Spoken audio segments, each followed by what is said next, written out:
आज मैं बात करना चाहूँगा उस्मान काकड़ साहब की ज़िंदगी पर, और ये भी हम बात करेंगे कि आखिर उस्मान काकड़ साहब में उसकी पर्सनालिटी में क्या बात थी कि जैसे ही उसकी मौत की खबर फैल गई तो पूरी दुनिया और पूरा पाकिस्तान, पूरी पख्तून कौम और सारी दुनिया झूम उठी कि उस्मान काकड़ साहब की मौत हो गई। उसकी ज़िंदगी हमारे लिए क्यों इम्पोर्टेंट थी, और आखिर क्या वजह था कि उस्मान काकड़ साहब इतने कम वक्त में इतने ज़्यादा मकबूलियत हासिल कर सके। सबसे पहली बात तो ये है कि उस्मान काकड़ साहब की ज़िंदगी को अगर आप लोग उठा के देखें, उनकी जितनी भी स्पीच सेनेट में आप लोग देखें,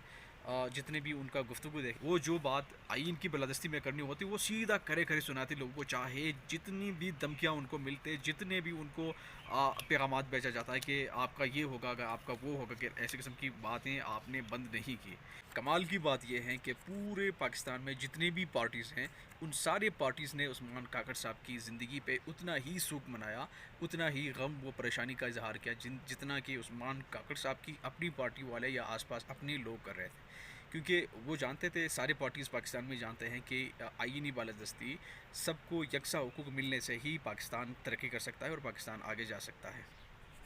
आप जैसे ही उनकी मौत की खबर हो गई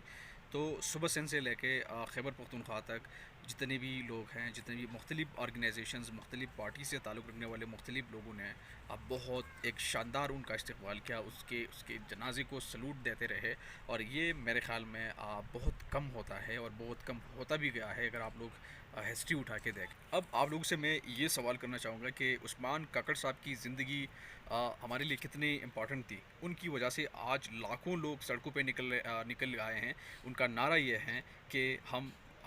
उस्मान काकड़ साहब को रियासत ने मारा है, और उस्मान काकड़ साहब को जिन लोगों ने मारा है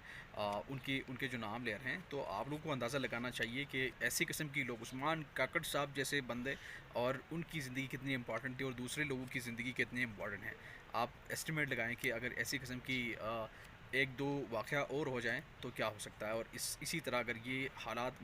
मामूल पर रहीं तो आगे कौन सी डायरेक्शन में हम जा रहे हैं। आखिर में मैं ये बात कहना चाहूँगा कि अगर हमें पाकिस्तान की सलामती का थोड़ा सा भी कोई एहसास है तो हमें लोगों को सुनना चाहिए। जिस कम्युनिटी का लोग जो भी अपने बेसिक बुनियादी हुकूक़ की बात कर रहे हैं, तो हमें तस्लीम करना चाहिए उसको, हमें उसको उनको सुनना चाहिए, ताकि ऐसी किस्म की सिचुएशन का हमें सामना नहीं करना पड़े। क्योंकि एक दफ़ा हम 1971 से होते हुए आए हैं। 1971 में अगर बांग्लादेश की सुनी जाती और उनकी मेजॉरिटी को तस्लीम किया जाता, आज पूरा पाकिस्तान इक्वली दो हिस्सों में तकसीम नहीं होता, और पाकिस्तान की इतनी रिसोर्सेज, इतनी इतनी आबादी तकसीम नहीं होती, पाकिस्तान का इतना बड़ा लैंड एरिया तकसीम नहीं होता। और अगर हमने वक्त पर चीज़ों को काउंट नहीं किया तो आगे फिर बात इतनी दूर जा सकती है जहाँ से फिर दोबारा निपटना बहुत ज़्यादा मुश्किल होता है। जैसा कि आज बहुत ज़्यादा मुश्किल है, इम्पॉसिबल है कि आप पाकिस्तान और बांग्लादेश को एक कर सकें। बहुत ज़्यादा शुक्रिया, थैंक यू सो मच।